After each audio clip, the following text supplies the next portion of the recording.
Well, a little girl's wish for a sibling is behind our next guest's new song and book. Angel Star was written by Chris Sanders as a way of letting his little girl know that she was going to become a sister. It is out now and is currently at #1 on the iTunes children's chart. Welcome, Chris. Thank you. Thanks for having me. That was actually going to be my first question to you. How did you come to write this? Because this was going to be the first song on your album, wasn't it? Yeah, that's right. I actually never intended it to be a children's book. And I was in the studio recording it, and we'd done a few sessions recording it, and I thought, this song sounded really beautiful, and I've got to do something special with it, and it's about my kids, and so I thought, I was just driving home one day, and I thought, I'm just going to turn this into a children's book, as you do. Yeah. Well, obviously, yeah. And so I did that, and I happened to know a children's book illustrator, a lady called Kat Merewether, and I called her up and I sent her a rough demo of the song, and she said, yeah, this is great, let's do it, and she's captured it really, really well. She has, yeah. And the great thing is you even get CD in the back of it too. Absolutely. So that's fantastic. Yeah. I'll tell you what, for those that haven't heard or seen it, let's play this little clip for you. She looked up to the sky to pick an angel from the stars. A shining light stood out that night, so she reached out to give it life.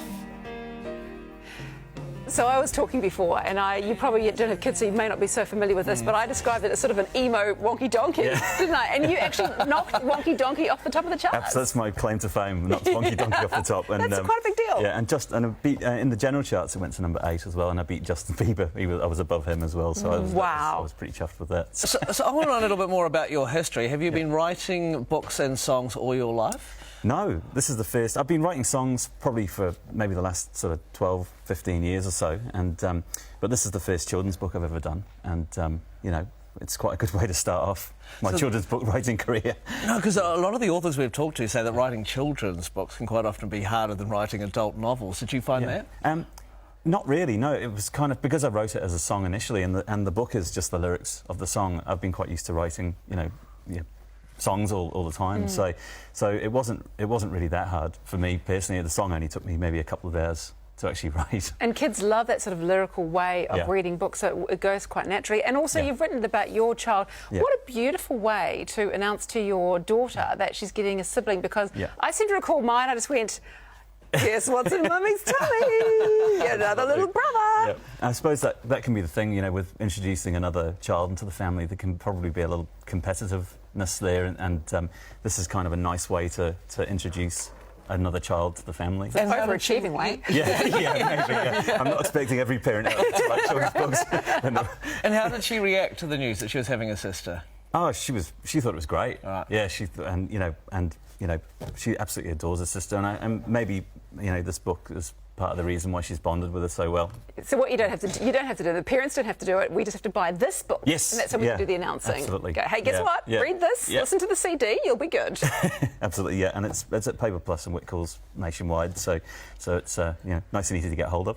No, and it's brilliant to actually, have a song to go with the book. I think it tells a great story. Parents are going to love it. I do believe Ricky Morris, fantastic New Zealand musician, he helped with this. What was his involvement?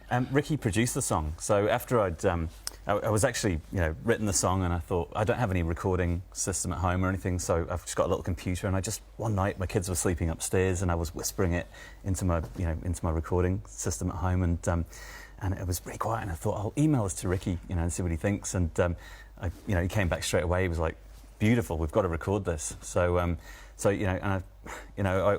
known Ricky for quite a few years, and he's a fantastic producer. He's a great musician, and when I wanted to do something like this, I thought, I've got to have the best people involved. So Ricky producing it was fantastic. Pretty nice, isn't it? Yeah. It's early days, obviously, but have you had feedback from parents about the book? I've had a lot of feedback, actually, all very positive. In fact, last week we did a launch at Browns Bay School, and we had 700 kids that actually learnt Angel Star, and there was a bunch of parents there, and I've been told that there was a row of about 20 parents all crying their eyes out because they were just thinking about their kids, obviously, and watching them sing the song, at the assembly. So the feedback is very positive. It reminds them of their own kids. It's not a sad song. It's a positive song. Yeah, it's a joyous. It's a joyous song. It's very emotional though. It is. It is. Yeah. Absolutely. And it must be nice too, Chris, in this day and age where everybody talks about technology taking over, to actually have a book and something that people, because you've even got at the back of it the song charts. So if you wanted to play,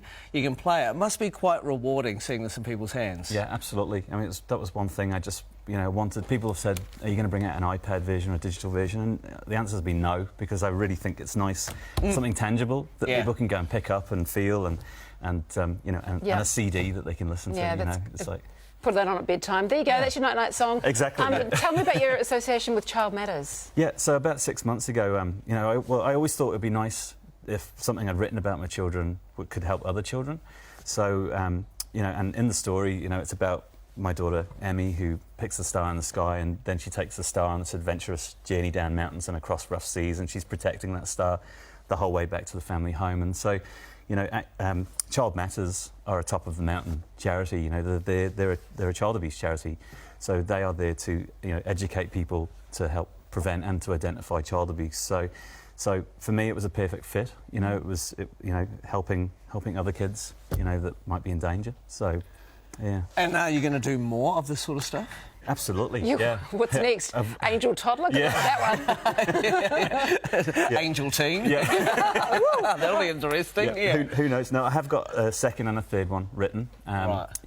Maybe Angel Star might maybe consume me for the next few months or beyond. But the second one, I've already talked to Kat Merewether about illustrating that, and we've got that one in the pipeline for mid next year. Nice, and it's fantastic that you're helping support that charity, Child Matters. I think that's really important. Yeah, absolutely. It's really nice. Nice work. Now, the Angel Star book and CD are available now, either through the website or from leading bookstores as well. Part of the proceeds from Angel Star will also go towards New Zealand's children's charity Child Matters, as we've just been talking about. Thank you so much for coming in, Thanks, Chris. Chris. Awesome. Yeah, congratulations.